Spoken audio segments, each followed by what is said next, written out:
wanya. I don't work for you. Obi feme gere no te ba yo. E una go kiana. Mudiana gege legbe. E de gbe nu wa yo nu wa na mama ro ko e. Boru be gbo wa me. Ibie imumu. Teta koma parodo. I got the Holy Ghost. I not can break you. I got the Holy Ghost. Holy Ghost my breaking up. Uma mudia. Jesus. Yeah. Jesus.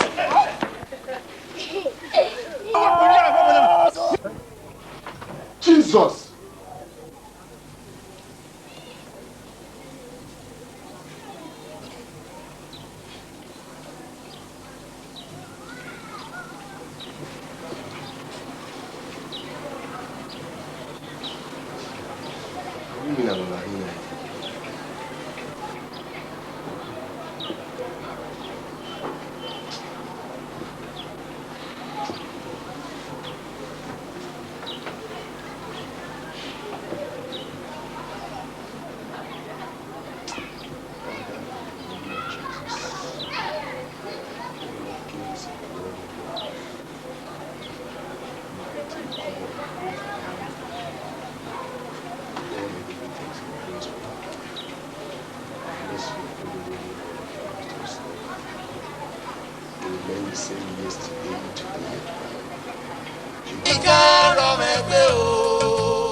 Azigan ya mekian o. Azigan ro megbe o.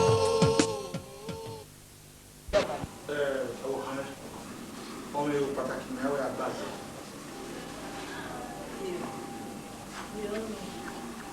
Lóde kàwé Sandra. Èyí lọ pàmò sóni. A lè mú ọ̀kan mẹ́ ní èsùn wẹ́gbọ́n àdìwá ẹ̀. Kaba. Kọ́ ye bó wà. Wà rẹ̀, àwọn atẹ́wé sùsù wà là wá. Bàbá èsù yìí. Má wá ká wò èsùn. Zẹ́rẹ̀ náà yá yé mi gé mi. Ọ̀ yá mi gé. O bàbá wẹ́ ti yà mẹ́ gẹ̀ẹ́sù. Wọ́n ṣe. Ndáwó yóò sàlóbù àhìn. Obi Jésù Kristi ẹ̀ ìhìn. Ìjésù gbésù mẹ́nẹ̀rẹ̀rẹ̀ náà pẹ̀lú dọ́ni. Èsù rọ̀ màtá tó wọ̀rọ̀ tó wẹ̀mẹ́ náà. Ìsọ ègbè wẹ́ ti yà mẹ́ àgẹ́ bàbá. Sandra, gùnmẹ́ta mà. Mẹ́ọ̀ bí wẹ̀. Táàrí ó yí nẹ́sùn. Nẹ̀ẹ́dàgbọ̀n àmì èké náà tán. Wà wá rí sí èké wá ní à. Obi okoro mwesuwa ti fia na esuwe ni agun ma me ma we ma yuwa no bi eluwa ni me tesu ye na gi owa ari uyi no kekene e adagbon anata ura bo o dasun ori fia lo wa nu e ura ni obo dasun o ya kun ke ura menya sun o ya kun odin ai mi mi o pa sun ya kian un do ni yin u ri ni sun Ìjésù Kristi ọgbésù nẹ̀rẹ̀rẹ̀ náà pẹ̀ tẹ̀sùrí agbọ̀n tó rà ọ̀rẹ́ tó fún agbọ̀n sókún ẹsẹ̀ tí wìmẹ̀ ní Sandra mi lọ. Sandra gùnmẹ́ta mà wẹ̀ mẹ́ọ̀ bí wẹ̀ mẹ́ọ̀ bó wa náà lùyẹ mẹ́ọ̀ rí ìlú ẹ̀ yóò wá èsù ẹ̀ ga ọ̀ mílíọ̀nù wà wá ní ìsàgbó yàrá wa ẹni yà bùnà yà máa sùn buhari pọ́pù ìgbà yẹn náà sọ fún ìgbọ̀nyà ó ti ẹ̀sùn kẹlúkẹlú èkéèké ló gé ẹ̀ lọ́tọ̀ yìí o àwọn kan náà mẹ́mẹ́ wọ́n ní à ń wẹ́ di èsù fí ọ̀bọ̀lù wa o. Ya yọ sẹ́yìn náà ya mọ̀ ẹ̀mí sọ̀fọ̀ ẹ̀mí sọ̀ tí ẹ bá ọ ní màhíátá ya mú fọ́ náà tẹ̀mí náà rí nà. Ẹ̀ tí o yẹ bá wọ̀ o máa tẹ́ o nínú wẹ̀rẹ̀ lòdì ẹ̀ Sandra tóta rẹ̀ wá ní àtàrà tóta wa. Yàtọ̀ tí àmì ó parọ́ ní sùn àìtí. Sandra bẹ́ẹ̀ náà yá kí ná. Ẹ tó kẹ́sùn mọ̀ wọ́n yìí rẹ̀ ń bí èkéde ẹ̀rẹ́ lè sùn yẹ ẹ̀ gbẹ́ wúra yóò pọ́ pé gan ó yẹ ò dáwọ́ sùn ó tọ́ káàánú kí èyí rà yóò kọ́ ló má rí ẹgbẹ́ yọ̀ á o ń sọ fí gbọ̀nyà ẹ̀ wà ẹ̀ ń fi ewu ọjọ́ ìhọ́ ó jẹ́ èsù kẹlúkẹlú orí ìpàgbẹ́ ràn ọ yẹ mẹ́rin lọ́jọ́ ilé sọ́dà ẹ̀gẹ́ ni kùnú bí ẹ̀ kẹlú má bí ẹ̀ ọ yé yá ni. Ẹ̀mẹ́sùn yakú náà ọ̀rọ̀ àbíà ọ̀dà rẹ̀ ni òwí mẹ́nẹ́gbọ́ à ọ̀dọ́ ẹ̀ pásọ̀ rẹ̀ ni ọ̀yẹ̀ bẹ́ẹ̀lì kìí má tó ìwà bọ́ kẹ́kọ̀ọ́ gbọ̀ngbọ̀n ẹ̀rẹ́nu ẹ̀kẹ́ nìyé òwà híhìí Emeni mi ata mwe egi atana. Be Sandra. Emu wodoro. Ewo ni machuta ni mata. Nda mwasene. Eti we ba ko. Asene. Oh, Sandra. O wasene. Asene. Nda ebi ene ya pe gbe ni ya suki opa. E ma no mu yo hu are. E ma gare do mu yo hu. Mais Papa, Èmi yo ni ka ewe u mu egbe yo to. Èmi ke mi ya fere na o. Ewe ni mi ri se o edo na. Ìyàwó mi o pare ko elare. U wa mu egbe. Èmi lo ri kan yo mo o na iba o ya fefe u mu egbe yo to. Owo e keke wo ri me mu egbe ni o ki ha no gbe ra de. Ene we tamuwa. Okay, wa do wa mo wa ko no do vero. Ma be tami menije. O ma be ya me o. Eri ave we. E ke no tapa. Wori me yo wana. Ah? Wori me yo wana. We ori go na ari ba re wana amori ere. Wori. Hu dori e me mo pa uta lo ne ka kana. O ko egwi itani. O gbodo ito ye. Lari. Okay, wa do wa mi we. Uwa momo kwene oko ewi mo ise ah akia gba kia wo no ko ya ma bia ya han mo ni wa yi wa mo ko no do we ya me Mo e ta ma we mami agbon we mami e tu wa ko e de ni yo mo na gbe ko e kun me le wo a emi agbon mi ni mami wo we ma we ade we unhe me ne rata Sandra unhe me ne rata udere me no ko no laja so kon pa no run pa ti zodo me ni awon me be na odo no ke ko me re agwa anya so ben hu adere lo pa gbe pa wa gun ta ma we im ofone odo nu gbe awon me mama ni orare iye jo mu yo hu u lele eyan we he ro no gbe ra we ro adere yo e wa ma baba imo do ni awon me ne Omo de mo wene. Awa ma ze. Awa nu awon ni. Ima gbenu ge won. U ka won ri mene. U ga ri yan won ri mene. U ke ya won ni. Won.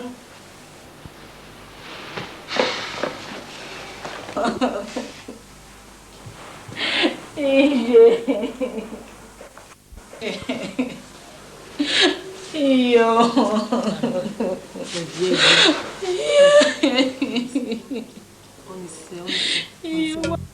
Azigan romegbe o.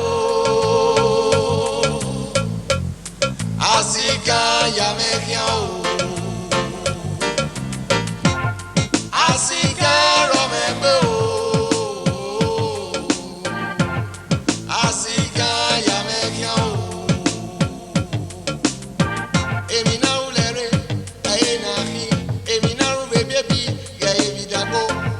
Sabi wolo ai wolo aroga bebe ikoke ande yo ama fanoko ai emi noro ai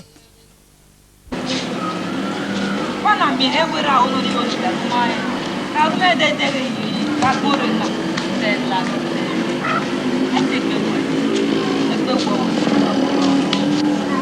me go mi da fi ke o emi mi o sa ti u mo yeru mara ti pe ho wo ye de la imu pa de na mo pere ela o wa ki o na wa ki ni eni ma o ki re ki re no so wa ki ni so I mean say ba o when we so le ba bo awon eru ko so afi e wo ni eru ni pa me me ro be ya e ku ya le nu so we se di je e pa yo se ba e agun na je na wa mo ko no do na ma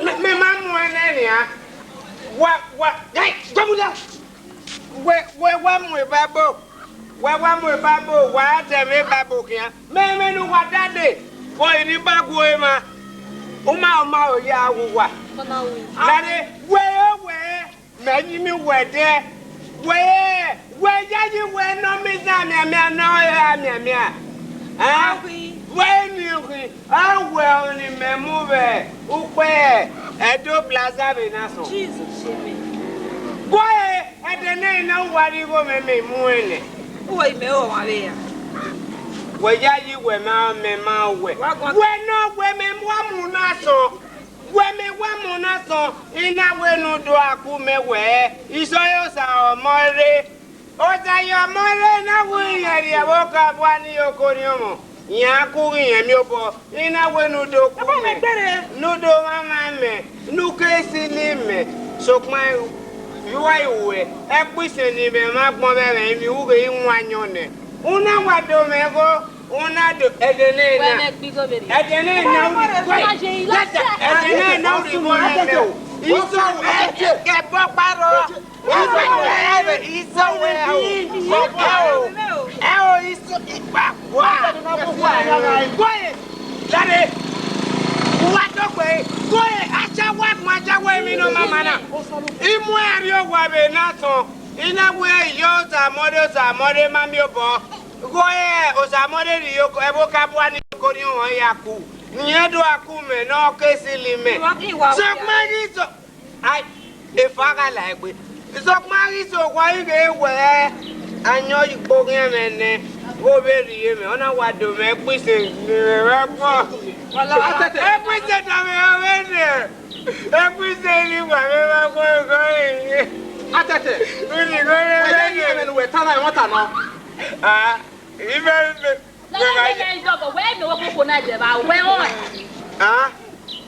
Lady, why you very good?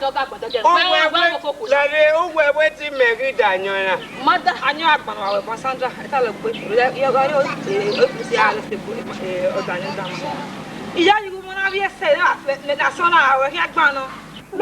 When I have your boy, you broke my wallet, me, I know you're a body. When I yak your me walk. Who are you waiting, Memoir Police? O Sammy, your family, Nuzena. O said, when we baboke, we are the here. I shall walk my shall wave me. Go, why are you waiting, Memoir Police? Eh, oh, you make a way, little. Well, in my way, I will, my baby. All right, man, you were, I know. Where? How do I see my radio? How do I see my radio?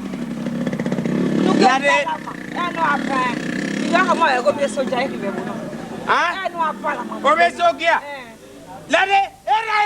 Sarah, Nina, just so you going to make me some why. Look, Gagnia will be no mamma. Larry, Imakafama. Oh, joking. No, that time we are here at the time the police when I say I'm not knowing. Why Daniel knows a cigar was more. Where were Gaga?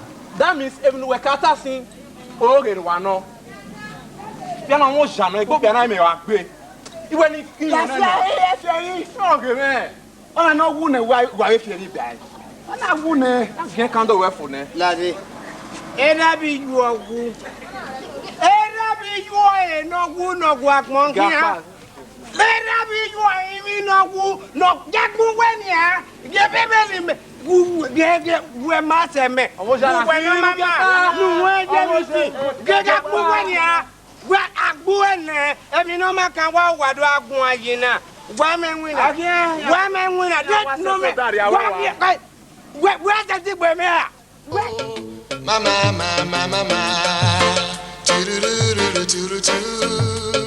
Oh yo.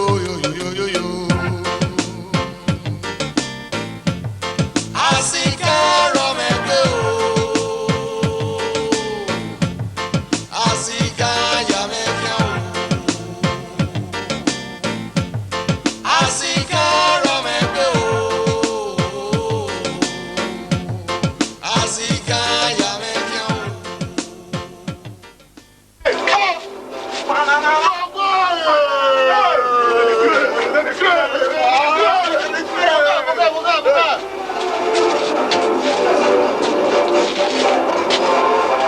This guy, me go use my money carry a call Nigeria, make complain. I want to pay hammer now. And the music they play.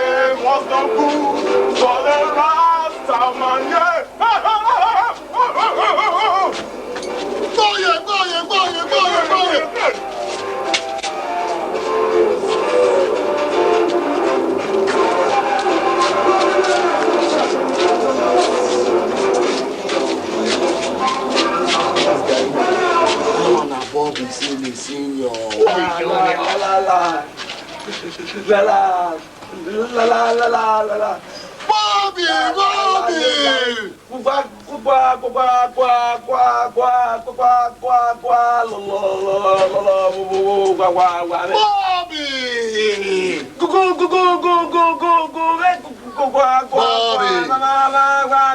My goody, Nakani.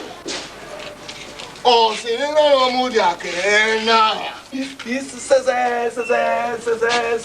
said. Oi, ṣògbó yé. Ẹ pa àwùjọ rẹ̀ ni àwọn kámá òdì ni mo ìṣògbó yé ọsí ìwé òwú ẹ̀ màkín. Bọ́ọ̀bù sẹ́lẹ̀. Junior. Bọ́yọ̀.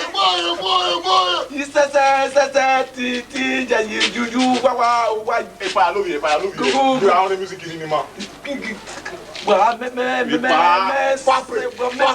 títí gàgà ọ̀sẹ̀ Papi, ìgbà àwọn music ni ma. Ẹ bá jà lọ́rú wẹ̀ màtàmú wẹ̀ náà. Gbàgbà. Junior. Ọmọ. I know now. Which way do you have? I know I'm Baba. Today, Mama, oh, c'est ouais, allez, Baba, c'est meilleur que ah. Ave, Alani Gevi, si, Ghana.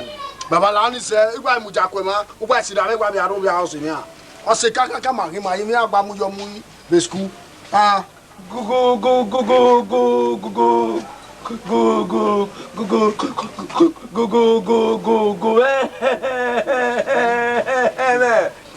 Ni tata mawe. Oh, su, okay. Titi gege we gari you ba city. Be na that boy me na ma na wa ga de baba abi bebe kaka ni mama na baba lare ugo ma ho belu we bi me ma be bi abo se me na o gba wana yan he do ase yan do ase ke me so ugwa le benu aya ho emi ya belu we we me du we me o du ma ho me o wo to ga ke nu ma ya na ko kwa mama no wa bi bebe kaka so boy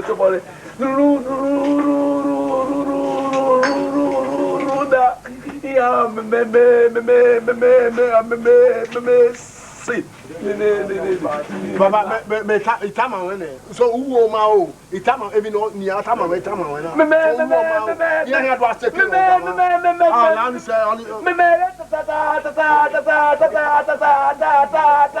ta mo wene me so wana itata Benin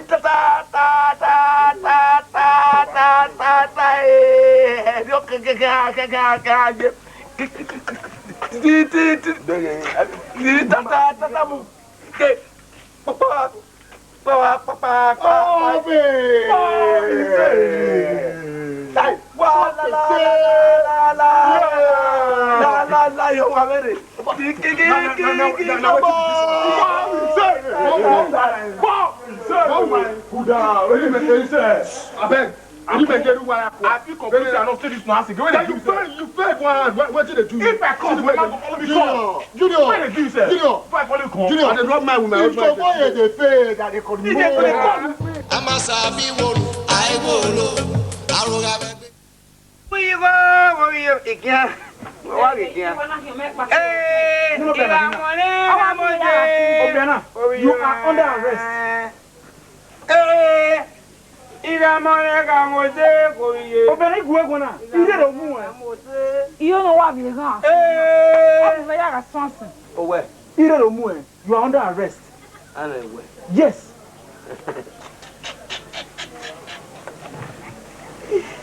Ebe ko na we. Wo de mu me. Me na tata we. We no bia mimi na me ma ga bu we. Daniel. Daniel. Ọrụ ọkpara bụ na ọzọ dị mụme na tete wuyiwo gbanye ụwa were ijere ya bụ ụwa na irijuwe ya bụ ụwa na ọmarọ lara eritama mamie dpo ụwa n'oge were ya wodiegbe ya tama ewe ọma ise na ọdụ mụme na tete gbanye ụwa marị Egbekwere anwe yi. Ekomisiọn na ụwa eteti mụme yi marị aji ese ti amma ewu we no bia mimi na So uwe yo na kana. na ya tebe ko kunu yo ba kunu no gani Uwe yo na ka u ma nu. wo ya ba o te mu me ba yo da o meditation agogo Officer mwe. la re we na sha go no mama Le be na. go Jọba kunle ulo ya de ba ko o da no so me present Ah, you got to wait in the government here man. Yeah, you do to ever. Useless man. Come on, follow me. Come on, follow me. Follow me. Officer.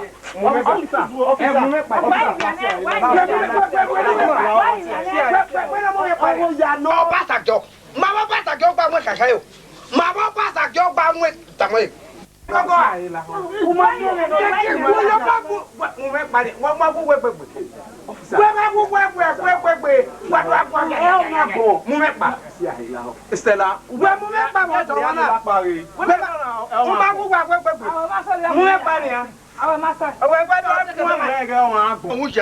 Say useless shower no.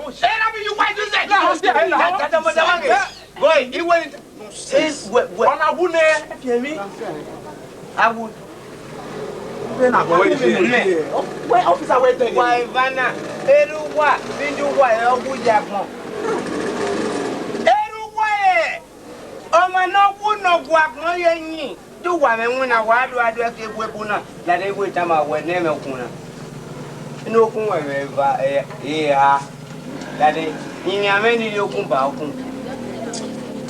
Gọ́yè jalè má ta ma bá ṣàkíọ́ ọba ṣàkíọ́ máa wọ́n ẹ̀pá mọ́ kẹ̀kẹ́ ní balùwẹ̀ náà akadọ́bọ̀ mẹ́wọ́ ẹ̀wẹ̀ gbé ní balùwẹ̀ náà tẹ́ ma bá ṣàkíọ́ wẹ́ àtẹ̀tẹ̀ wújí rọ́gé wẹ̀rẹ̀.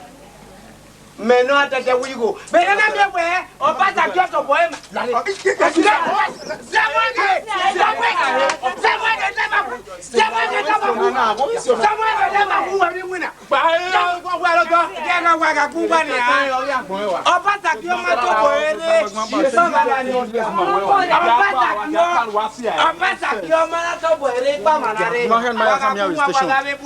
Say useless man.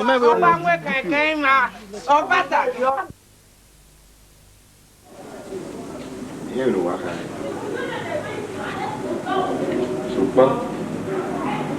So, marriage, you know, what can you make it conduct?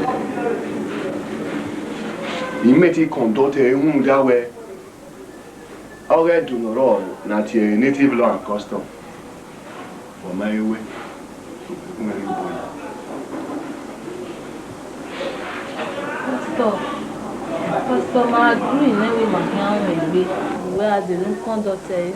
It is not possible. Why am I Pastor, my mobile why my formally presented the matter, man. Well, okay, where do damn marry? Eh? Where if you don't want her where I take a woman, I can mirror me your money. That while I hold your money than any. In another, egg back, egg out. Pastor, the problem is that there me wa try near on ya jamming of the animal like. Oh, I insist wait here most to yam of the animal like. So loud than that. We need a era how we do man, Granny Salad, no. You go and reason with him. Come away, Baba. Here, we will or don't wear when I What do you mean about? Pastor, what do you expect me to do? Do you not want me to commit sin because of you? Eh? Don't you know what it is biblical for you to pay dowry upon your wife? You have to pay dowry. What are you not saying? Then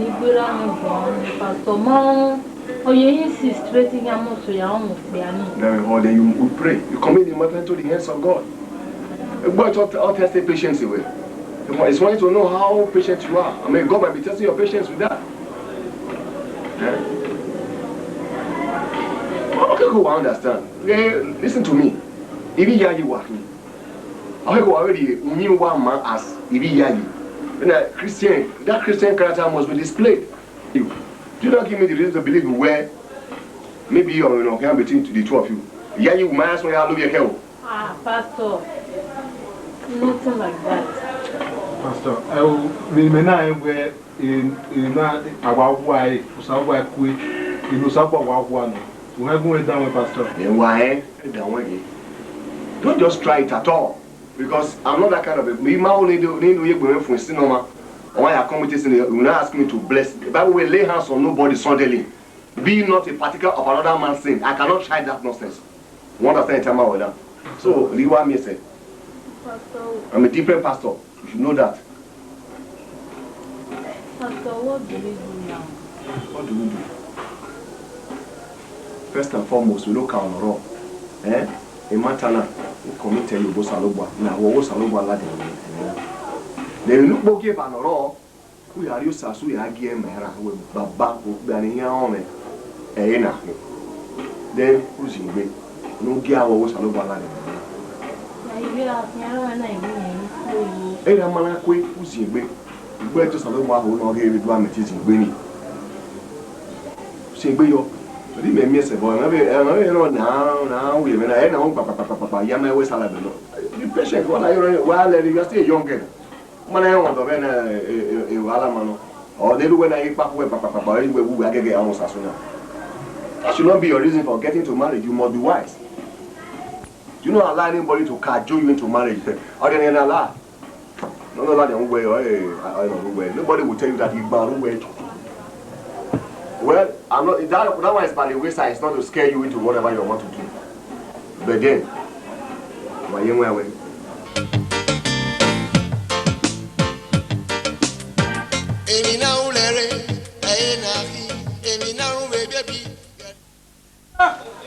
What do we know, Mego? What will I call you? What do we know, Mego? No, why? If you know, what do we know, Mego? What do we know?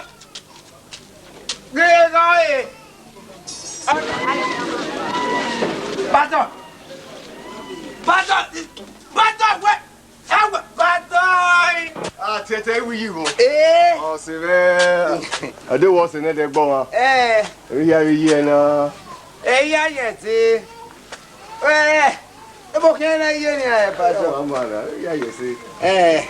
Mami, imagine me, Pastor. You are very. Imagine Mose. We la lo no gena. Ah, Tete. I don't have problema. I don't have problema. Where o honey go down salogwa. O so won la kan wa danyo ri agbe wa. O be keke we be agbe re yin bo. Koyo. Pastor. Bwana kwa me ni ana e. Bwana ni na ti we no. Bwana kwa me ni ana e. Adega nyoma bwa. Boje ne polu we bab. Lade. E babonu we mu me na. Ne po na ta me Timothy na we. Na wanyo kere. Wi ya we maregi. Boni gi fi po na we. Na mwanyo re no ni na ya boni. Boje ne gi just kiasi no be. Mwe babona de ni no na ye amebe kenyo uwa temene anwanyo agwano osale bua we de kenu na ti era tami babu tamame goe meno tamu wena imetamu ye kene ya ye babu gwetami meke no ye dugu won edun Yeah. Ama only be na ni gasoni ai. What's the name baba? Eso ga ti me ba, wa ti me ba. Ah. Egbe ma nyo we ti me ba, wa ti me ba ba. Eme mi ekwe bi te me no run an ga ti awonita. Uyo umu mene. Ime me ni ya ta. Ime me ni ya ta uyo umu mene. Ah, ni egbe meta mu we te na ka me wo. O ke egbe meta ma we na. Iwe no ya na adanyo fi logo kwa no ga ri egbe ma me adesupo. O na igun me gbon. O le egbe ta mo de no ka me bo ma ka me. Ma ka me. Pastor. Abasa. We ga gun we ni. We ya gun we o go me. Gebe lo go me yi. Yeah, we need a deliverance. You must tell a deliverance. Imu, we you know. Imu ye ni imu keke no wa mwe bana. O ke na ra won we hu da. We no ye na no ya wu. Pastor. We ga gun we ni a. Ikebe o papa na wo ogiome na wo zogo e na yo ma we ga gun we ni a me no gun na ni a we but iwe jaje we ga gun we aja wo kun me ni so po ohun yawo etu ni ku awa kogun no ra ri okoko nu so ra ri papa ye ri ewe nu mi eke na ebe la pe Aruga bebe ikokande jiwe tiwe titi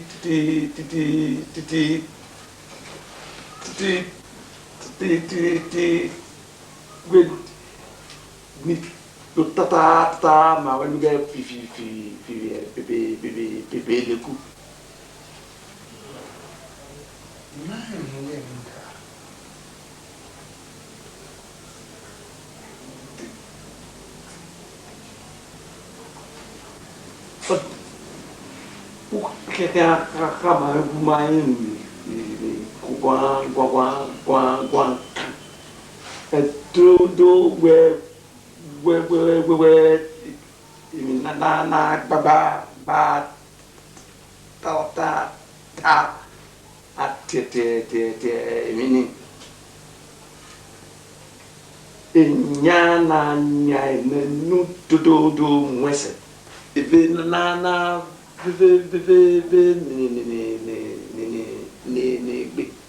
Nana keke no wesa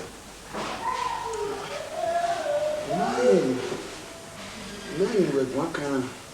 tu kaka ta mama mama no ze ni na ga di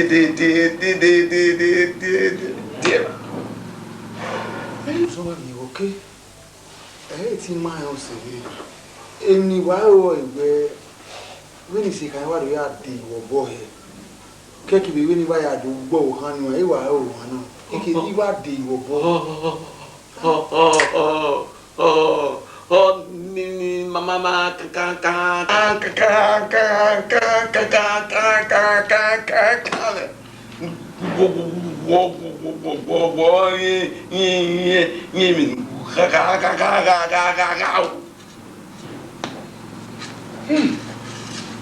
So wa mi okay. Mama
tu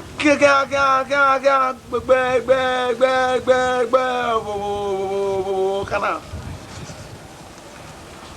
ona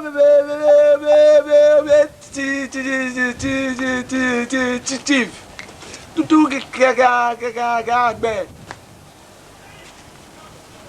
o kana gbe wa lao mama tu kana so baba lo ye mi pio egbe mama lao okan ya gbe wa ni kwe yo ye titi kan ta mi bia gbon titi kan ta la wo la me ma mi se me ma tutu so baba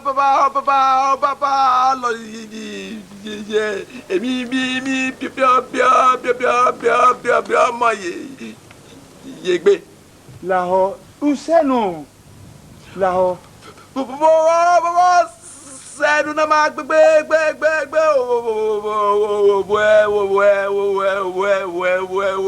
wánú náà gbogbo bí títí. ìyá ẹ ń pọ́ mo kò pa ẹ̀ka rí wà gbé wa làwọ̀ làwọ̀ òwòwé ọ̀tẹ̀tẹ̀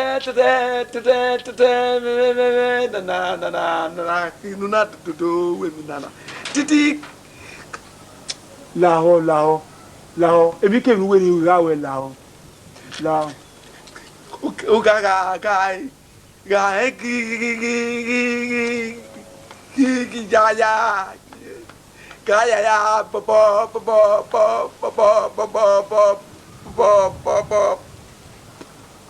boy.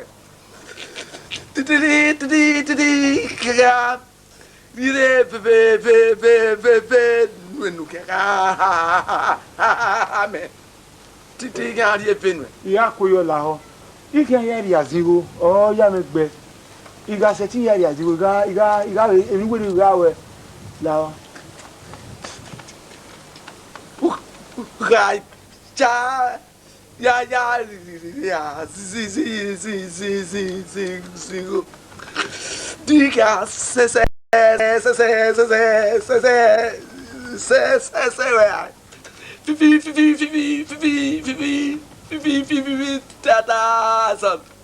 tata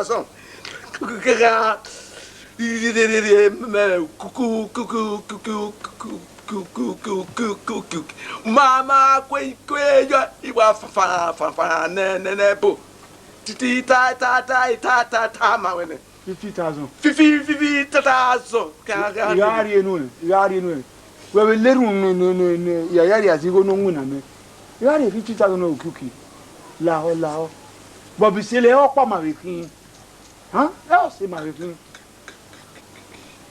oh mama ga kwe yo di gbe ona gbegbe lao le me mi we ina lao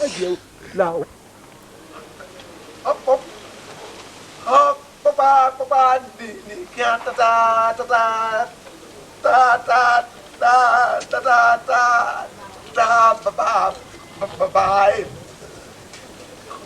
baba momo papa kaka nu me ni tikia ka ye ne o me no pa mama kwe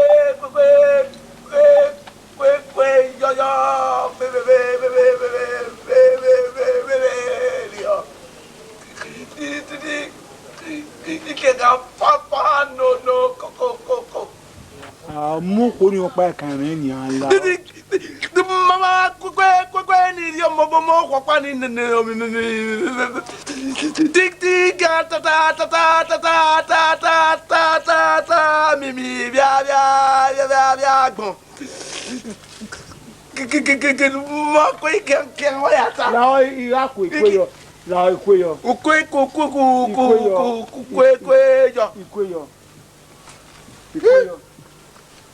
Ikuyo la.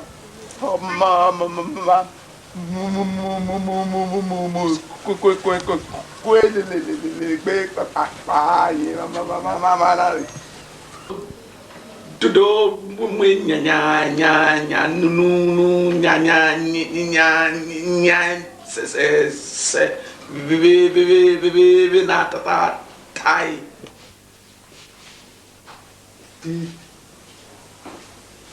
la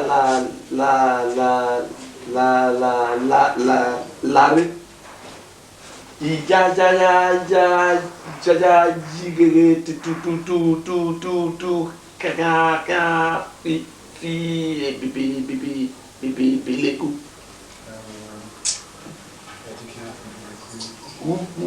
me fi me bibi leku unda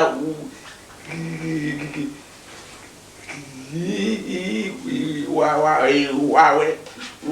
me ti we 50,000 naira. Jadi go ba bena ta Obeke. Gua Oba. Even ni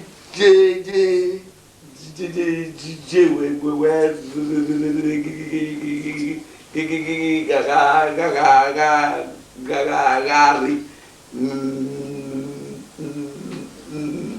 me que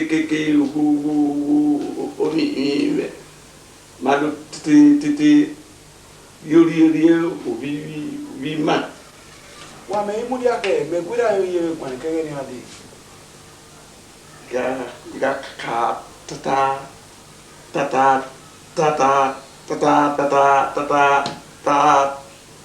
ta muni le mama ke gaga We me tamu we kere hadi.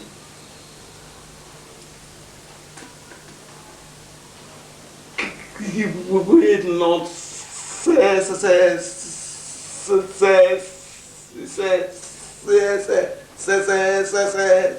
second ke tata mai da we gana se go ve gad gwa da go We me tamu we na gimi wa ho yu ime we. Odo ni aya na ge gbegbe. Ni me igu ahun wa. ma ni go ga second digbe ni tata ma we mana ba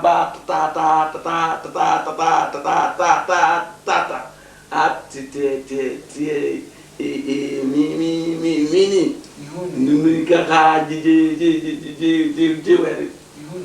Ge mama do lie ubi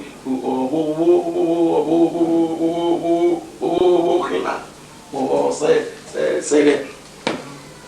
kama wende maka do lie o kima ikia magari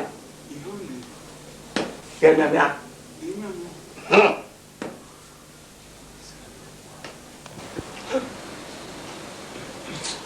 Oh ya me di na ha ma ko na he wa do ya wo o wa yi me wo yu gbo na ima yo ko eji mu na na yi Oh yo yo yo yo yo, mama.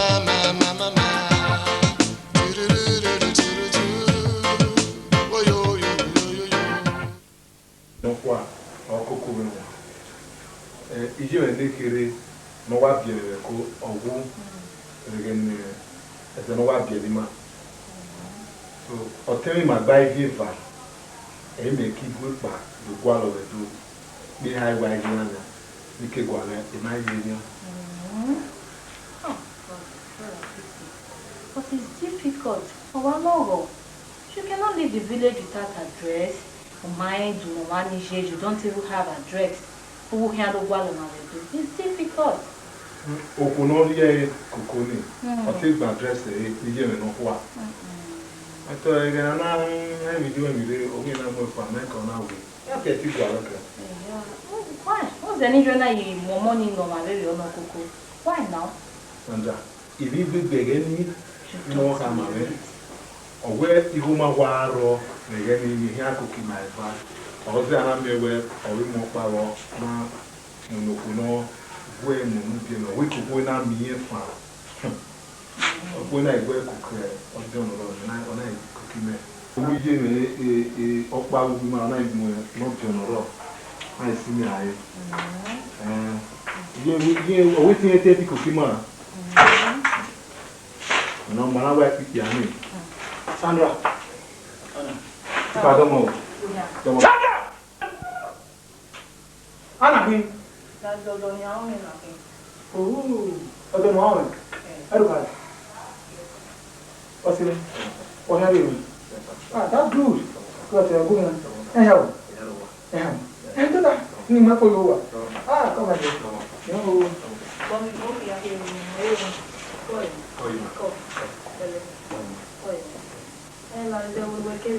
Oh, yeah, we go back. Aruba. Come on, dear. Let's go now. I am.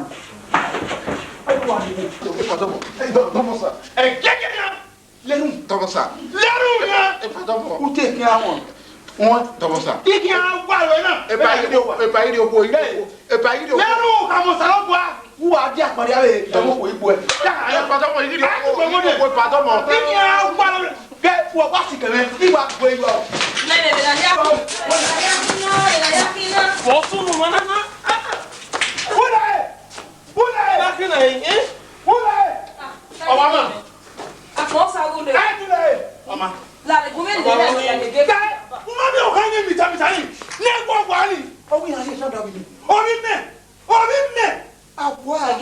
Where's the woman? No, you get my back. You might the woman. No, I get my back. Baba, why you're fearful? Sandra, I'm a bit telling you who. I'm a bit telling you who's around.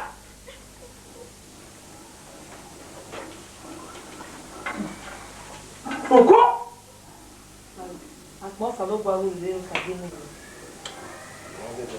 Nella, e non hai che gbele ma hai lu dun pa. No eh. Non aimé. What do they understand at all?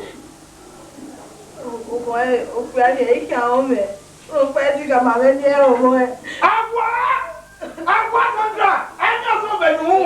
Easy. I don't know what Think it would work.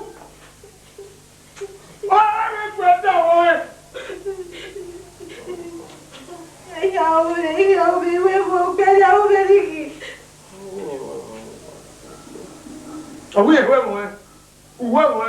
Oma, I am the big. Get you say go to no ka go. Ima ipo kan go very good waru. When it me that in my kind of slow at all. When me me na say no ye na me we marry akwaka. Akwaka. We plan ne kin mu ehia o me. We ge o. Ayi agbe bo na ye na mo wa ko e na ma ne. No,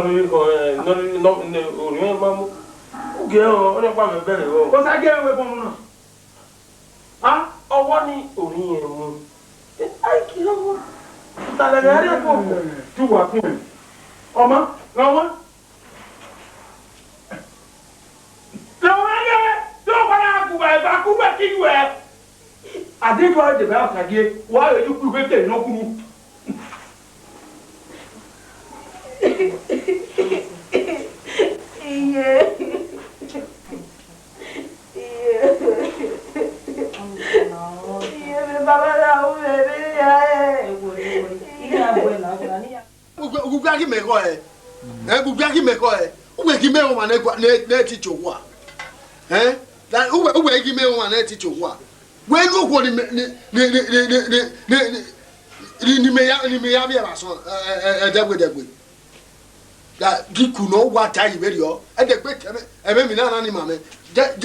Mo nya mo me be no ready come alu e enu do atama me what we do need to be ose we o ose we ni mai go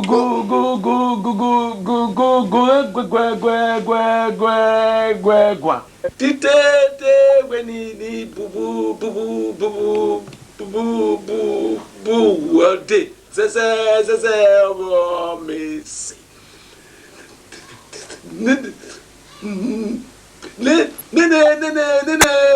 oh woni tete nu ye na re u segi do le gbe se we la ni se me tamu gbe me kwali gian di kwali go mo ebe ni aya kun go me won di kwali go mo ebe ni aya kun go me aro pa no do atama em ni awo je okwo ihe mi na re yo wa won taji yanku aji ku oku be na je be no mo je so ya ku wa ya ku yo ku re na ube mu fi o ya ku enu do atama e wo we ni do only so ni say one is say ita be no kwata ni ugbe wa je ita ma wen only why ko say adegbe teme ni ma go ta ma wen o kha gwa le so pa say gwa le Vem na mata me na se não o que vem na no Oma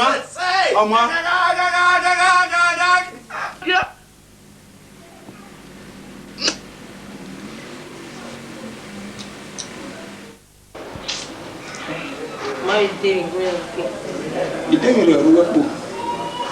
Oh, my English.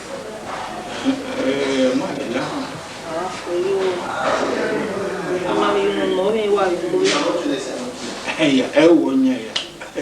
Oh, boy, Marua. Why you get money? Okay. Why can I need Sandra? Well, yeah. You know, me go go Sandra. We might always be you can win. Eternal time. Why way? What's here? Huh? Egi agumuri na momo kwenodo ugezin de hoy no e wo mai ha wai wa modo no ma o vere mai kino kido wa mu ko ne e ma vere oni dare mo eta ma we okwu ekwi u tell no so wana very tiny retire monia mi me ta na ya we mi iba mi no pa won ima de ho ni be de mi e no ka gbe vere oni ni me o ewe o ka kenu gezo do boy oni pa wa emi wa mi wo u wa ire moto no ma pa mai wa u ma do ma obi ele mai o mai kamio de u wa mu musala wa ko ne vero o ke se gbe vero ima we wo ni vero dare mo e va mo ti ate we ni gbo bi ni ho ya kie nu ga ya ma gun ai yawo ayeru na yo bo wa ya yo wa e me ta yo kan aye du go re no ami o enyo be hero no ha de gbe idai we ne we mu gbe yi idai we ne we ya yo sele o ma ya ka mu sa gire ma bi o no kwa ile ano bi o na ne ega Azigan romete o Azigan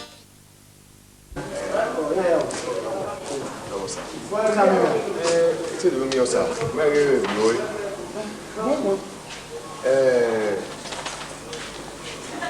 Mais il n'est pas du tout payé, mais ça. Non, ouais, pasteur. Moi, pasteur, ouais, Sandra. matter no concern Sandra tell you where see you or you ready. Epa, what's it now? You me tell you. Sandra, Epa, or kick away and so no concern okay. Where Yanima we want in your where they are area. Epa, mommy me no work for night. Sandra, here bueno. Sopano, yo can be okay. No, that boy. I'm not going to be away. I do not disturb the life in that way. You are not going to all say, how are you going to get no going to Eva de Seva, or Salopa no young boy, no Jamie. And for Sima, I mean, I should not worry about a gun or power on a gun. So I will first summer, no home, no gain. So Salama, or you force me, Yama. Money one of my came a little before someone near no law, Palu, gear, or honey meal or a double, and do me where maybe it's on a cow, where I am back now, so not cow, then do I or do I go down here at that money? If I am married, no law, oh no, young,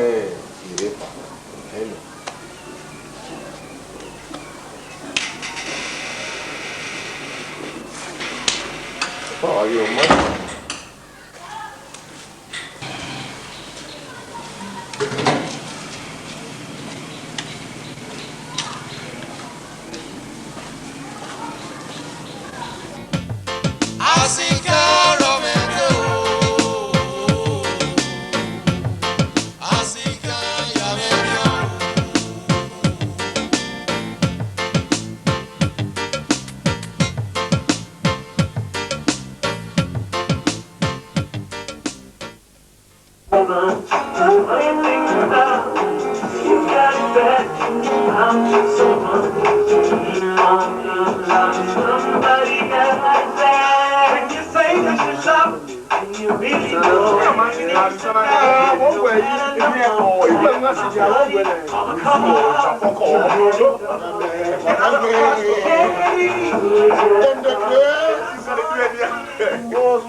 See, I know it's in there. The way the whole program be so, my body they stroke. Anywhere when people see money now, oh boy, I will tap and carry.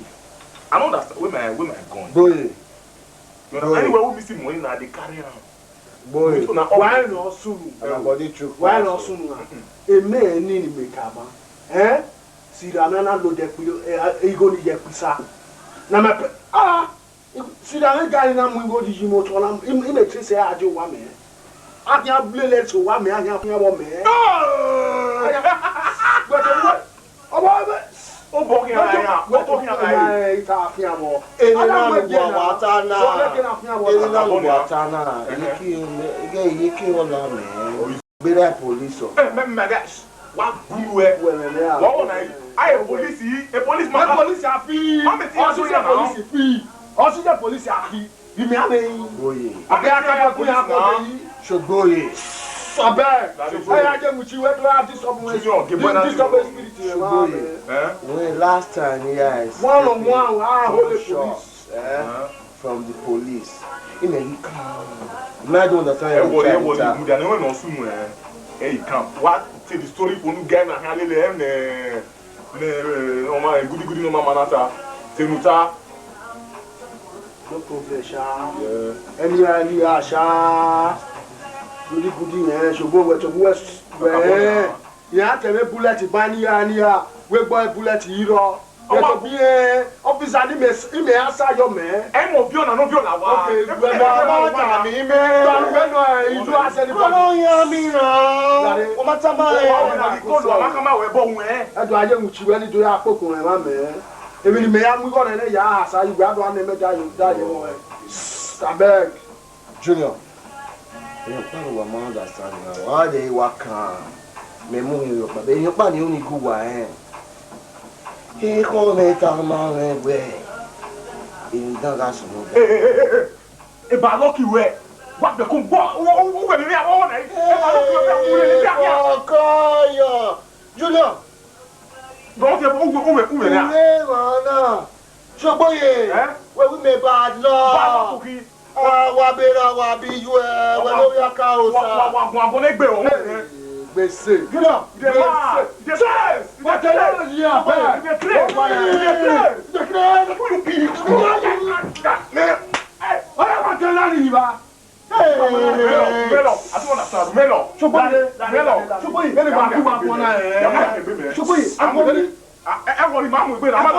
For you. We'll see each other now.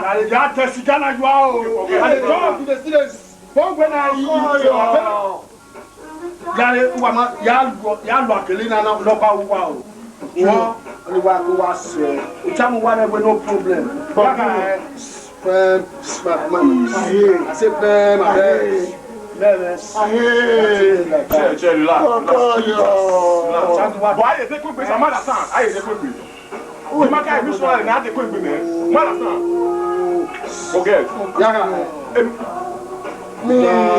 remote wa ga goody you boy the man for goody oh Benin Junior, I hear you. Junior, hear you, sir.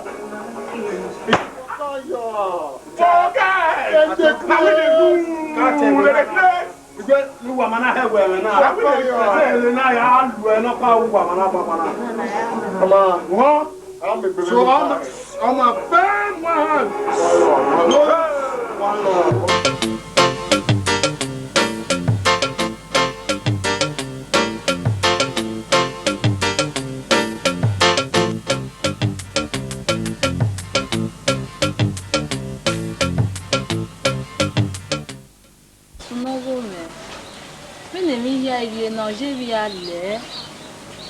Hein? Sandra, qu'est-ce que moi? Et qui va ça va oui. On ira voir moi. Là on dit quoi, il dit quoi mia. Qu'est-ce que moi? Nous allons les rouges maintenant. Maga les rouges. Ça va gagner oui ma. Eh na rien leo na tana. Megi meziengbe. E pastor kama me no de we ya mira me de me bu o me na era me ma ze me nwanyo. O ma be te mo pa pataki je me na. Wa we ni ele wo se ni kin na le. Sandra, we ja get mata wetani. E mata no na. Jesus. Oni rie ma we. Ni ra ya o. Ma iga yeti tamae.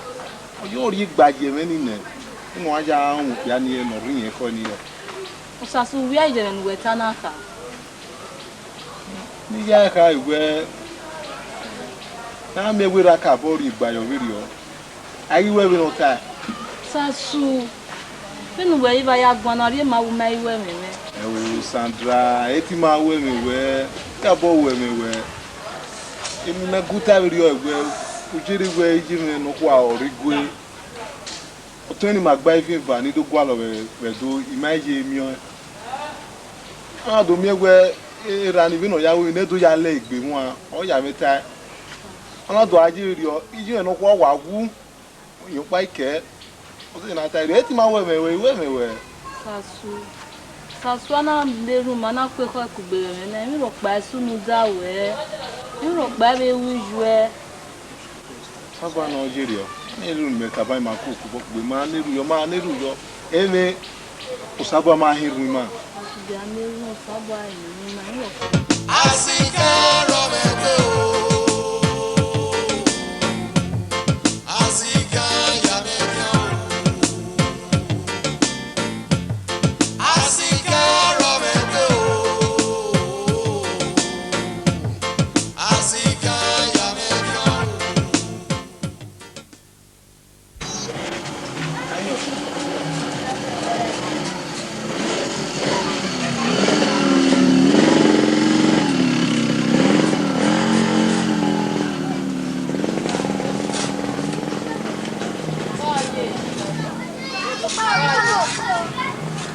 Come. What are you? Ya uno. Ko ye iyo sasu te gwa lo. Mo ejo sasu no emebu. ije gbera osio ekin oweni do gwedo kekere niwe gwo ebe awari mu gege èmi náà pọ̀ máa súnmù darí. ẹ ò jẹ kọlu osio ekin je ọ̀sẹ̀ ọ̀rẹ́. dandan náà gbìyànjú jáde. ọwọ́ yẹn rere je ọ̀gbìn yẹn jáde dédé. nọ́ọ̀sà súkìjà pa kígbé pàgárí ẹ̀dọ̀ wíyẹn kí yàgbá lòbíṣẹ́ ní àwọ̀ ẹ̀gbá ìfẹ́fà ọ̀kí pàmòdì ṣàṣù ẹ̀dọ́ kí mú mi. ẹ̀kẹ́ náà fún ọ̀kí tó yá mí ẹ̀mẹ̀ ọ̀dá mẹ́. nọ̀ọ́ká yára ènìyàn ọ̀nà kì yúgbẹ́ fúngbẹ́ bú mi àti bẹ́ẹ̀ ije mi ro pa ma we o rere je egbe wa ran owe ni we do rere èmi náà pa máa wẹ ẹgbẹ́ náà ọmọ ilé mọ ẹjẹrù ilé nù náà tó bá mi rè gbé náà mi náà tójú kú bà mí ilé nù ọmọ yìí mi wọn pọnù kí àbúrò wà. kọ ẹjọ́ rẹ ṣe é mọ̀tọ́. Azigan ya medio.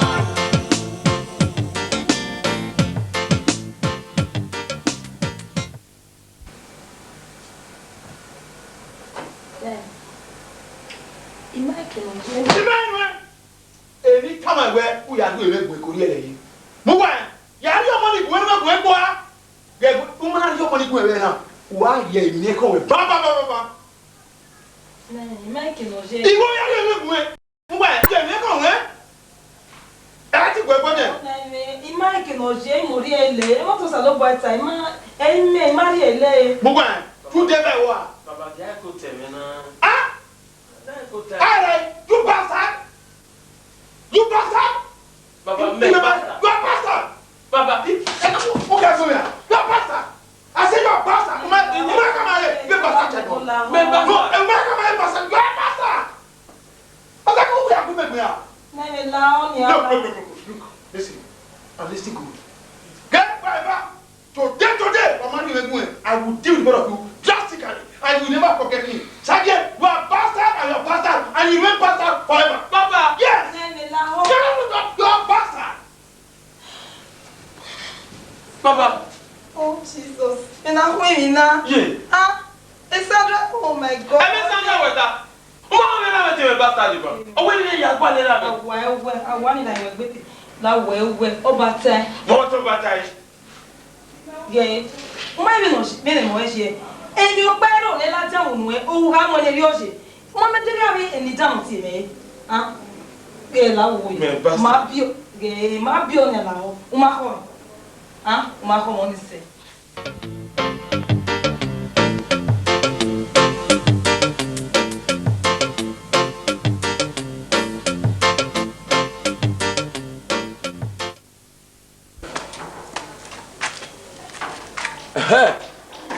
Koko.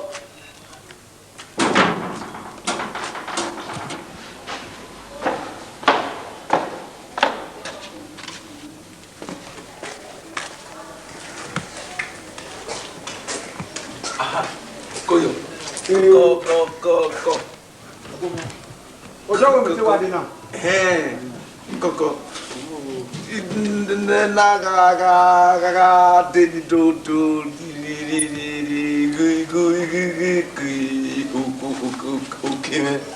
Me wa he ye pe na we ate wa de wa fan we de. Nani go na. Wa gba. Maka. Iye nani go ga. Okay, mami ke ni ka ayo kari. Wesi.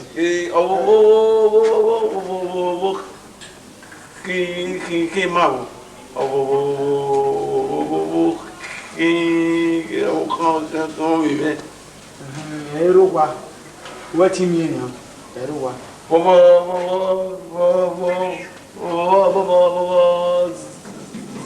Ze. Wale.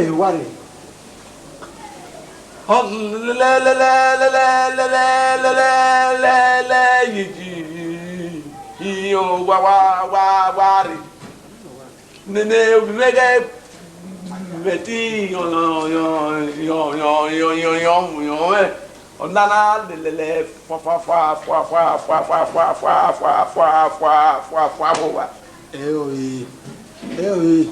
o wa le o ko no pa no titi kaka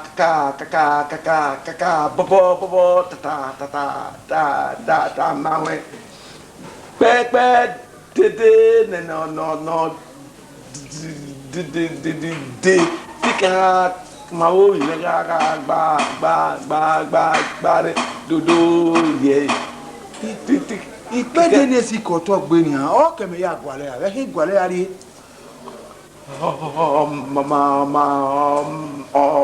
ma de mana mi o tete si pe de no ti kaka fa lo ko na gbogbo be yẹn ebi no su mi ti kaka fa no ko mama na mi na ti o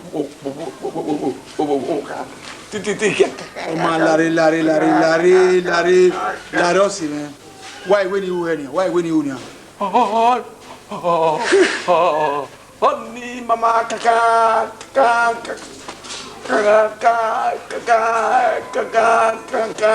ne mama ya gwale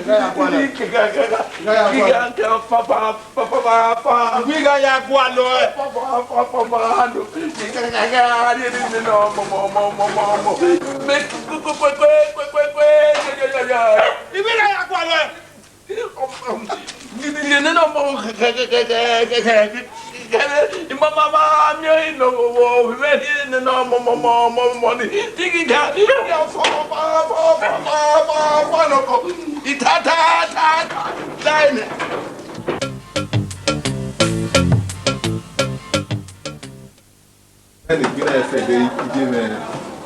we may be Timothy Wemi Sandra. So, when we need our that will be a dog to your leg with one, or then I will do hammer away. That why I will be and why we know man I can't be now. So now we do me away, Pastor. Sasu, better.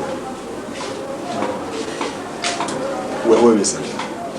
You went on. Okay, where? I don't wear where we look high. So you wear. Where were we not in it? Why were we not in it? That way. We need to do it back by you. Although the man way of a tutor. They are not to them enough. A party, when you maintain a yes, everybody back by him and so let us say, Vanny, okay, we not get Omiyaji. Aliru. They don't even know you came in now. And I'm a party back by you, we are marrying or Granny Salad. You might walk in Yakwa with Jesus Christ. Amen.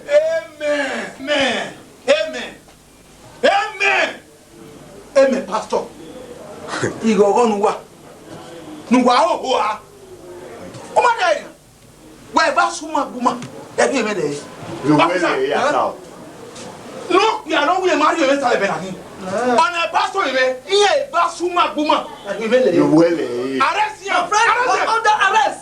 Jesus Christ. You are under arrest. Who where? Who take Jesus? Who take Jesus? What about he? Who went my way? Ah, we have come here. I came with Jesus. Oh, Jesus has come Jesus is not. Jesus is not. Yeah, the Bible in the beginning was the word, and the word that word was Jesus. Lelia, where is the session? We are telling them Jesus here. Lelia, oh yeah, move it. Oh yeah, baby, you are under arrest. Yes, move it. What's going on? Why you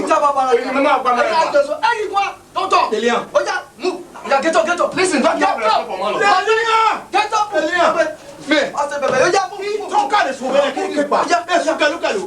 Ah, you are like that. Oh yeah. Yeah, friend, I'm a gentleman. Don't listen to me. Oh yeah, don't you have respect for gentlemen? Respect. Move. Oh yeah. la mo ni ga tun me. Me. Azigan romegbe o. Azigan yamekian. Baby, now we are telling. Let us take my friend. Do anything, my friend. Why we need Benin? When I went to Wabu, The one you don't know, I have only I'm done. not with you. I didn't do anything. Wabu gave it. What do you expect? What do you expect? Who told that? Who told you that? Yeah, baby. Oh, Wabu gave it. I didn't want to say. I just said. Yeah, I didn't want to say that. Why we need Benin? I didn't do anything. I think going to go to I didn't do anything. If you want to my bag. Make a deal. Hey, Pastor Beleku. I didn't do anything. Okay.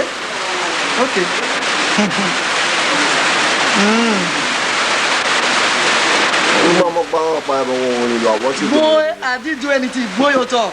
Boy, I didn't do anything. Hey, boy, I didn't do anything. Boy.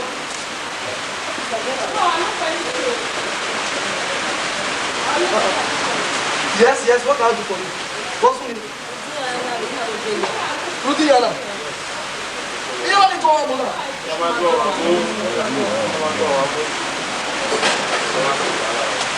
Sorry, madam. What? By law, you don't have the right to tell me more than 24 hours. I know my constitutional right. What are you talking about?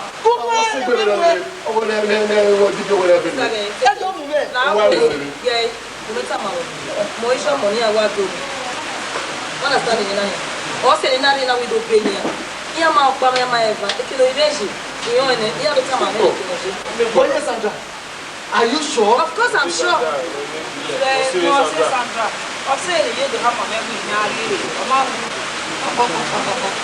Well, in that case, I will release them. Sandra. What do Sandra in the building? What do you interview my DPO? Una madre went to get the bed. There's no more.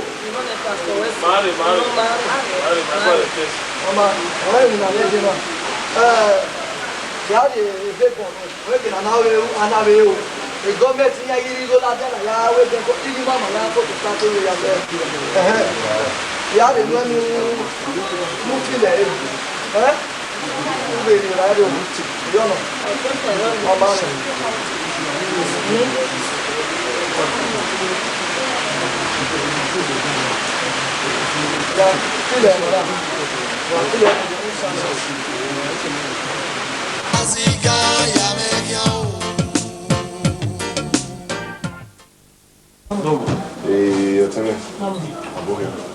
La inosuno awe odeno da famela muwejara bino ya owe kuma dere mo la nudo no ya bo dono ya mere la wo pastor la Ani give me funny gbera. Do we wa feel ala. Sunu de. We are forgetting any ya gbera. Mami e go gbera ni. No we can kill no we now to. How is the Ni was only a Look at you. Okay, so I'm fine about my we ni ma. That. No law. Ani gbera ni. We yo pa wa ka border. Wa de o ma gbera. Sasu. No e kini Sandra yi, o ma weta. Ado yi police mo ma o yi ma o ma gun. Awa ka bo pa mo. Me ma believe here me ti we believe. Ma believe. Pastor, can you imagine that? I want to salubwa. Imagine Sandra ye on maga gun na no we dikna laje we ma ina gie ma he ipo aso wa va o mata ma de we gikini eri o ikino na gwale nia me ma he me bia to we ma we a Mike no genia. You expect me to believe this rubbish? I don't believe. No, you're just giving me the cost. Every attack, look by anything Yayiro. Pastor Jameji, you to him Asa. Yeah, Pastor, no one to want another. Saswale manana. Sasuma ege sanjari e wije. Nda waso ga ege sanjona se. Ona kama ye bi hiaro da sasu bi gwe ya lei. Hake me weri ekwe ni ome sasu. Oma kama wa para. Mo pakeka otama. Obe ya me ngo ni gege mo pa pa e. Igege be no ko police anyo e wa arrest we amusa su dai. Igege ni se ya iso he. Ene wa ti get am na we ke no ye ni.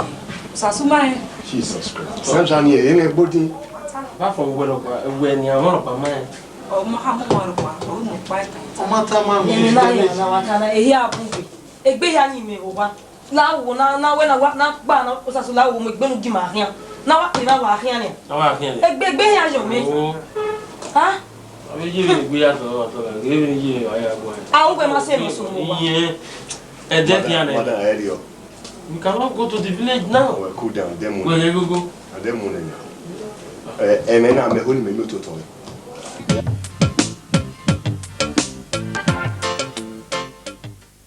Dada wo wari e wa e o. Ugwa maya ni makame. Me no adede wujigo era me bi ye me ya pe me. E no ko wa e no ma me radio edene na. E o. Edene na. Atete wujigo no gie. Atete wo ya fe. Oge gbogbo ya. Oge gbede bo. O da fi wo no mo sese. Me ne we. We no. Oge. Atete.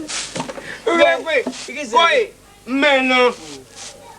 Mo da fi wo ya fe ni mo sese we na. O pe ada bo na ko da bo no ye gbe ta me. Wo be do. Anya me no ye gbe da bubu ye ke o to na mo me no. Atete. Daddy o gbe ni bo. Buagi yo te asede a. Me ko pa di dia. E ti ba yo wa re be nezeri pa. Ye ko ki re ba. Ah? Ye ki re ge. Uwe ki ayo ki ale be se ri pa. Lale o. Wo ri ene ne su ni pa so ga tan ma me no. Gwale du we ni pa. Mi de no igu Yesu we do agi me. Dayo. Ni na ri owe no. We me bo se me teme na. O ja tai. E pa so no dia ke gbo wo ga tan ma me we esu me nwina.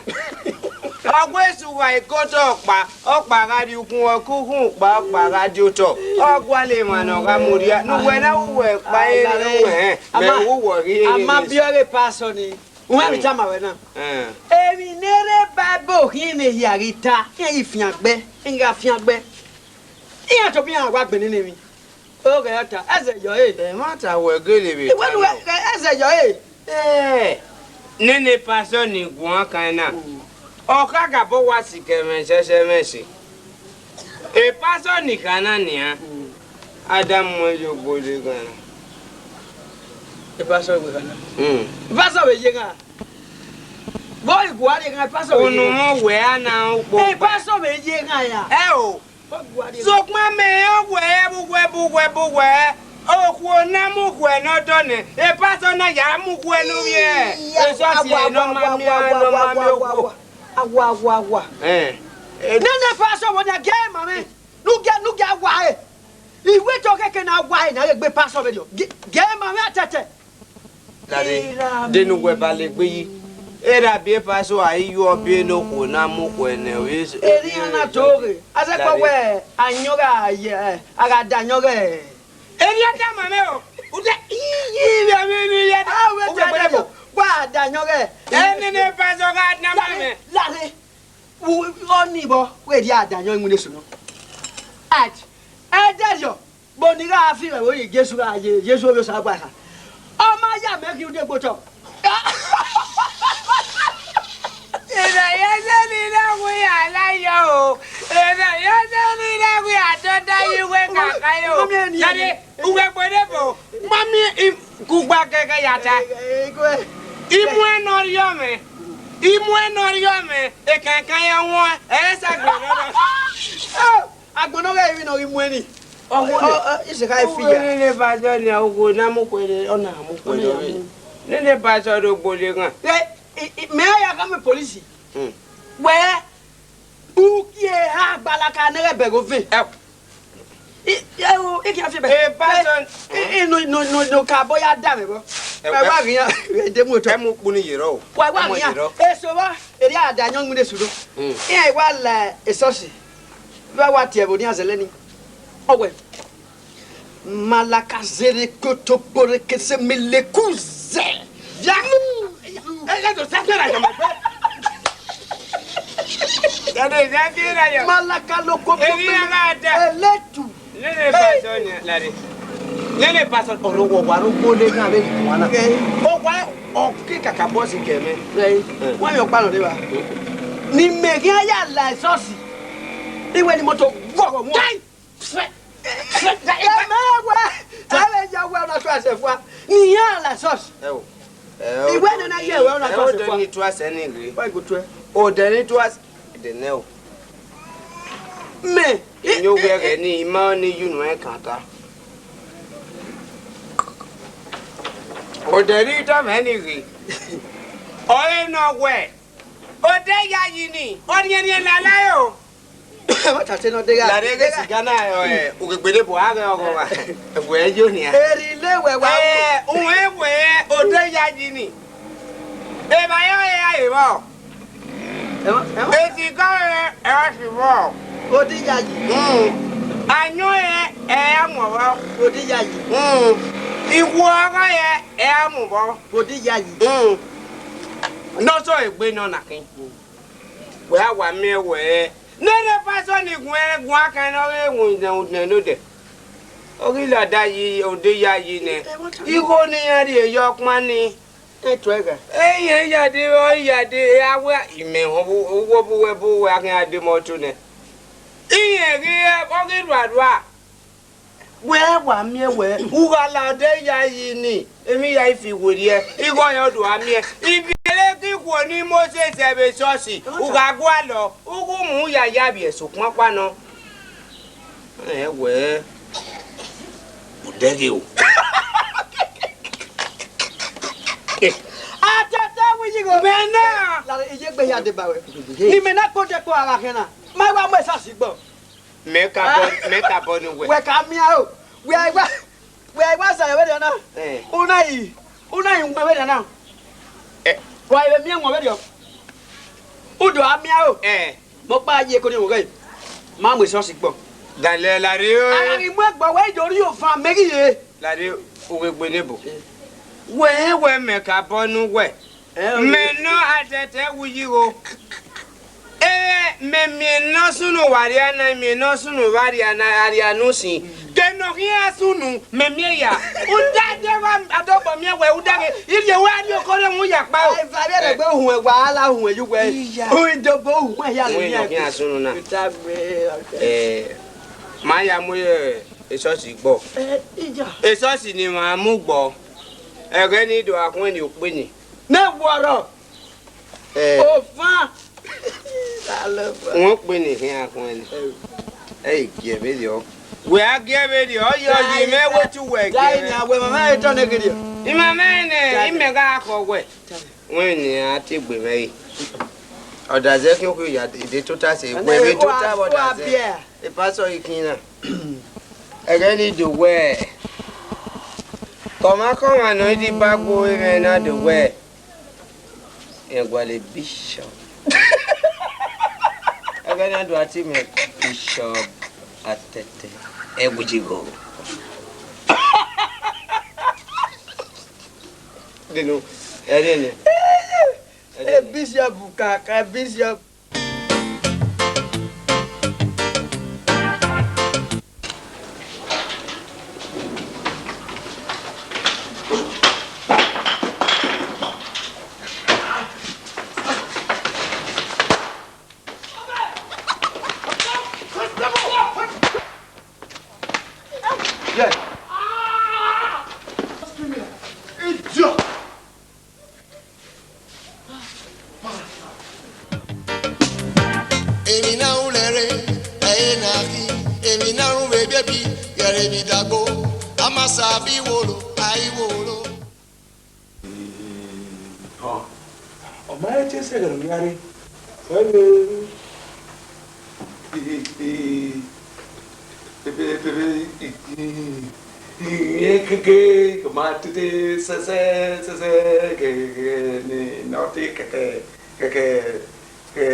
Papa ni va bon oh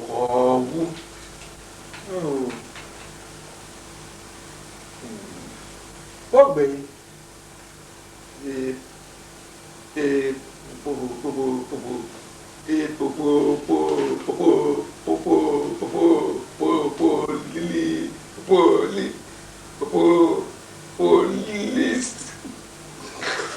oh fier mama police of bewa warrior na ta we no gu na ya mari kaka popo ti meme be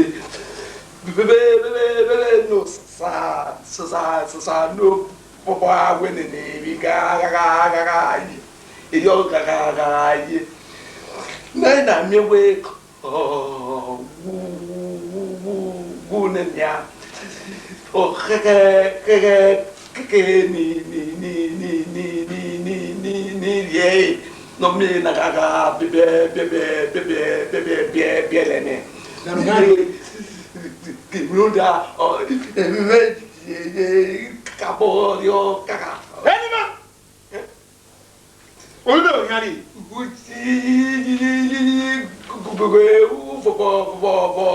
igwe ni ma egwe mu e lare ma we gba te mo we ni o mere we na ko yo o we ni gu wọ́n yà tó tanu abẹ́ òwò akí ẹgbẹ́ yẹn ọmọ náà wú rẹ̀ tètè ẹni má gbẹgbẹ kì í sẹsẹ tí kàkà wọwọwọwọ kùmákì jẹjẹjẹjẹ pípípípípípípípí fọfọ. Foto rene no mo je gwebe rene no mo bi je ra bona gu rene no mo meni ome iba fa loloko fa bob isele you know one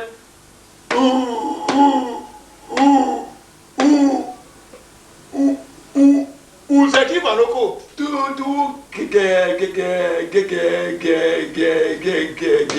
Runda tu wa.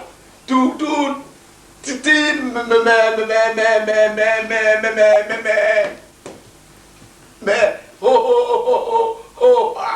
tu wa. He back today. No. He can't do the no. When no.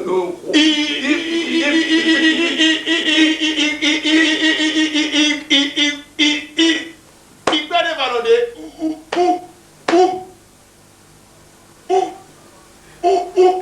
Ulare. Iyoji boa.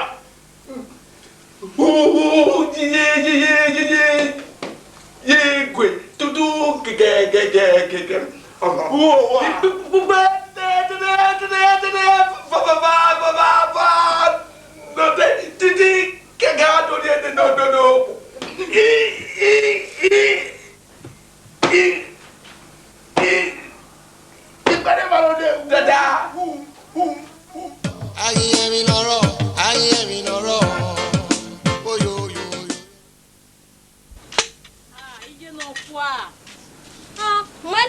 Many don't wear where Yawe no ri yawe ni mu jere.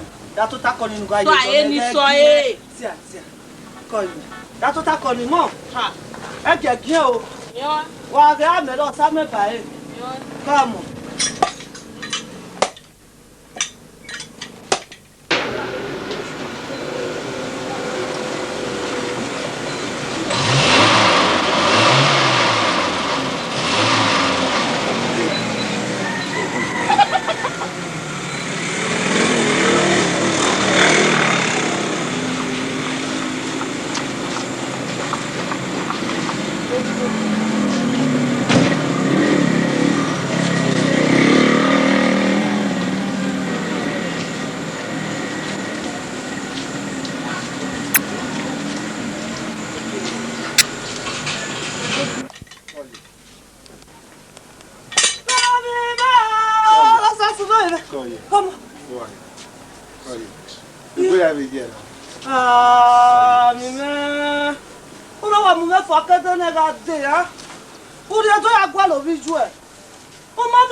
Ìwúlọ́rí sẹ̀mẹ̀ ní ìjọ sàṣù.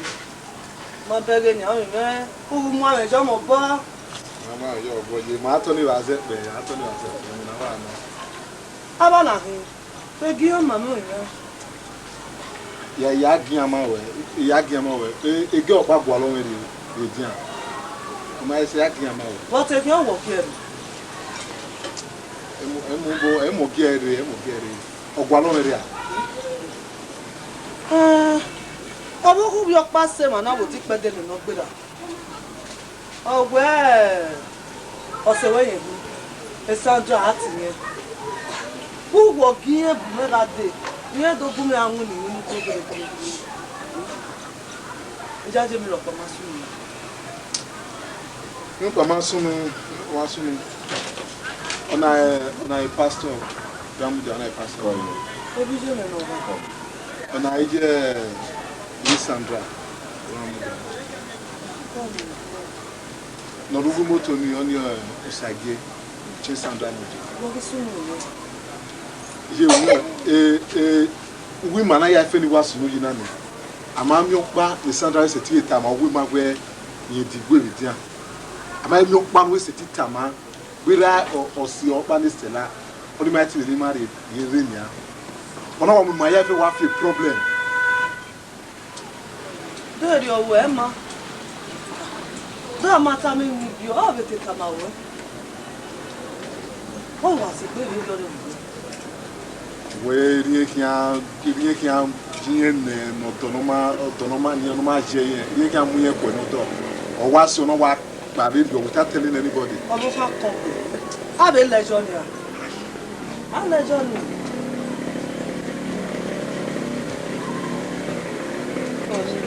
Deme bonia. Uruna khuru ni kan.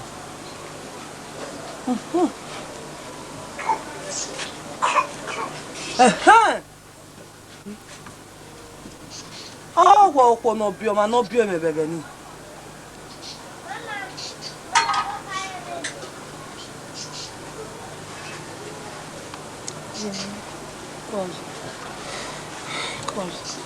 Oh, mama.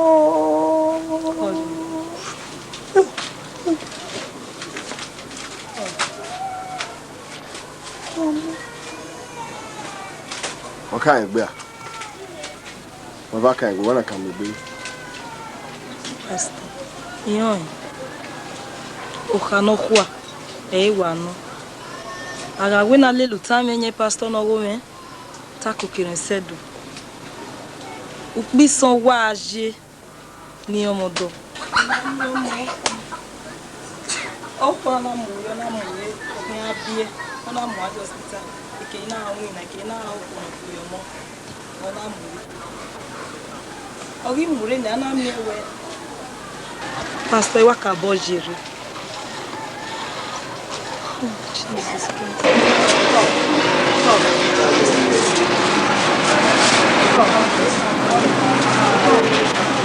Ìyàwó.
Sorry. Sorry. Gege, umanye gbe, wati camera mi ya. Gege.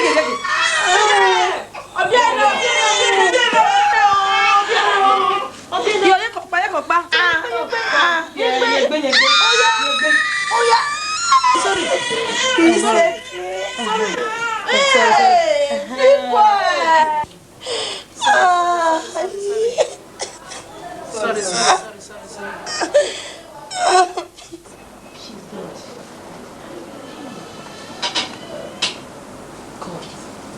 Wow. God.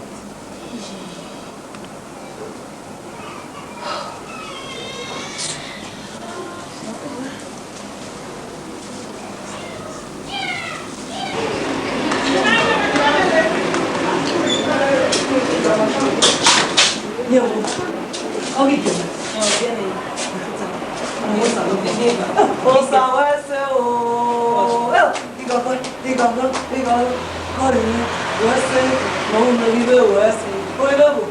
Benin. Ni amu. Ìwé ọ̀bí ẹ tí mo sọ tí èmo nígbà ìgbé bàbá ti ṣe. Ríjà òun náà yà sí i.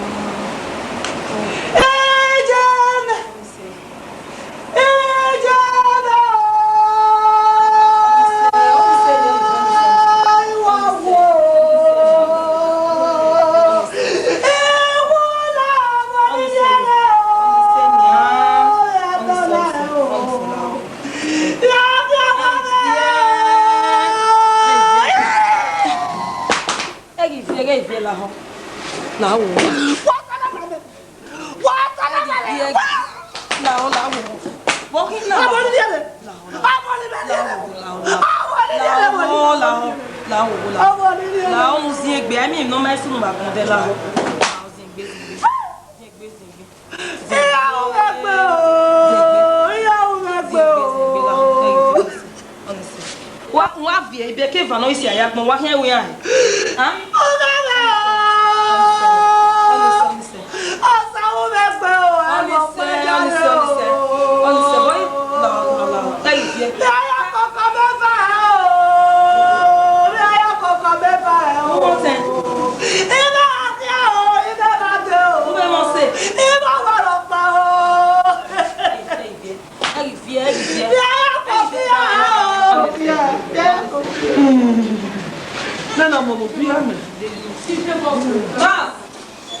Omine. Iga do gwalo wene kere ni ga de. Ula baluri e meke imufua. Aja me gyo sasu no to gwalo vija. Ukpe agbala ko wa je la lo sasu ri pari e to ibo aje lo mi jo ba bie. Oh, ibe po mo salutasi. Lórí wa bu bi ade bedele la. O ide gibo. Osage Reva. Lare.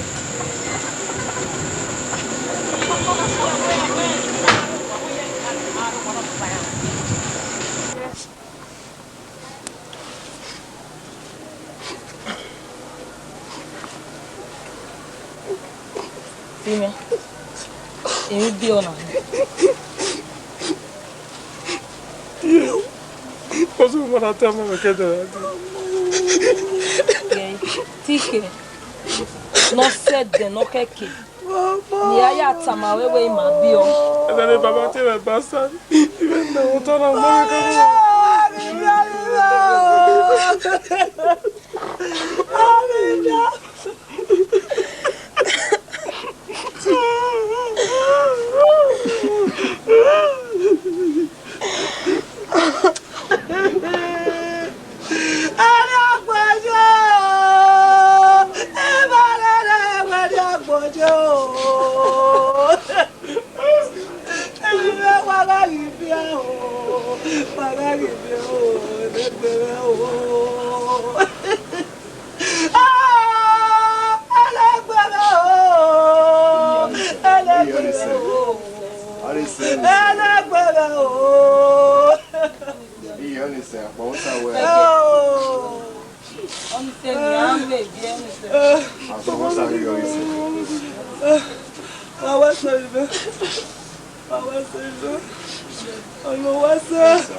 Sandra,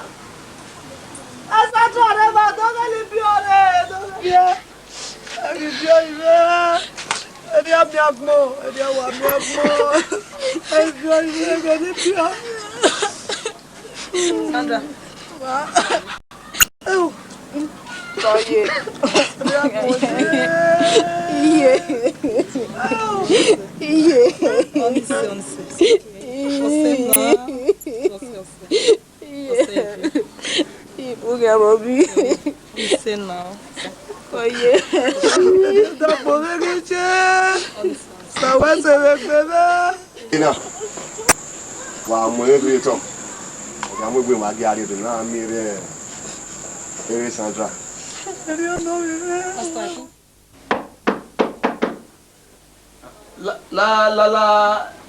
La Bobby Silly.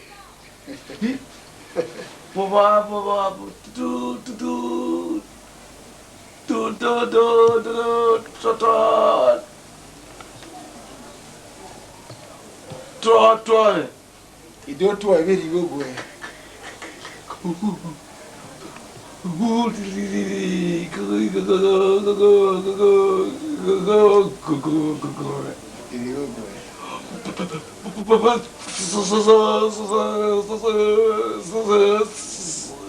So, Pamatete, say, Baba, Babamuki. Oh, you ain't coming again. I will get you and I will hear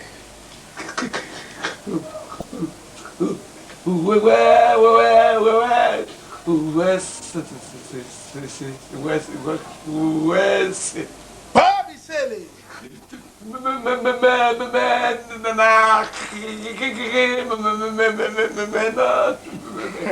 Bobby Silly! Bobby Silly!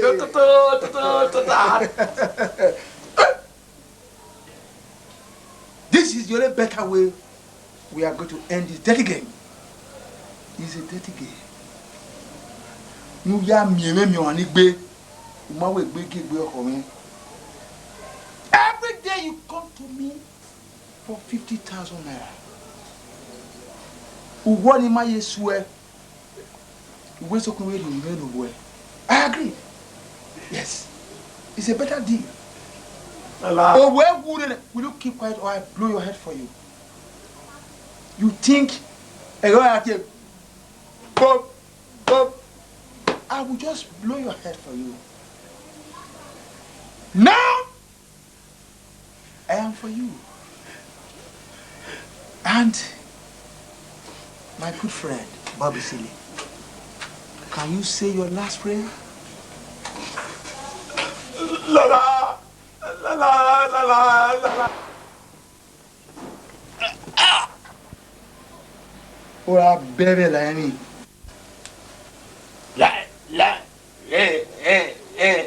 Bastard.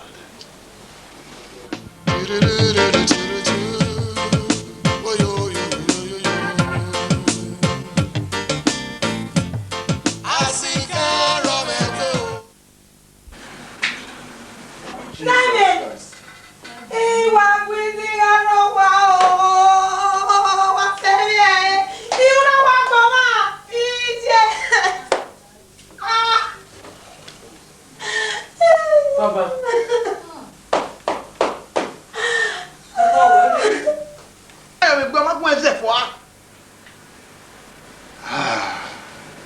Who's not what you okay? Anyway, now one more. Oh, now you have a pop coming. In a way, oh, planning you even nice, Sandra. The devil is a failure.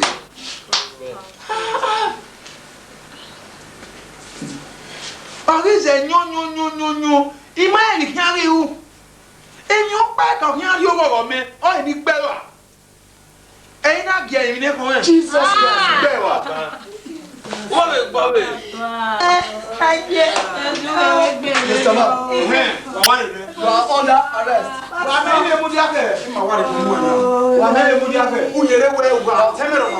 And I've just got a court. This is another case. Let that place, madam. Respect yourself. Respect yourself. What?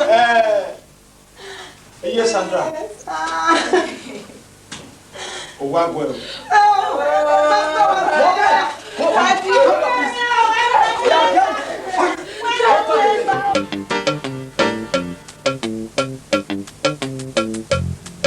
Azigan romegbe o, Azigan yamekian o, Azigan romegbe o, Azigan yamekian o. Emi na ulere, aye na hi, emi na ube baby, ya ebi dago, amasabi wolo, ayi wolo. Aroga bebe, ikokiande yo. Ama fanoko, ayi noro. Oh yo, mama. Tururu. Oh yo.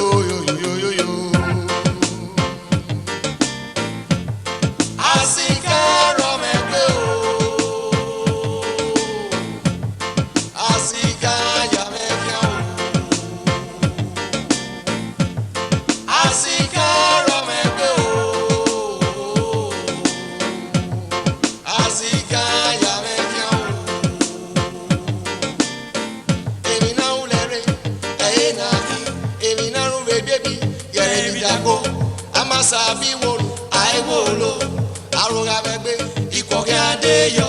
Ama fanoko, ayi emi noro. Oh yo. Mama. Tururu. Oh yo. Azigan romegbe o, Azigan ya mekiao. Azigan romegbe o. Azigan ya mekiao.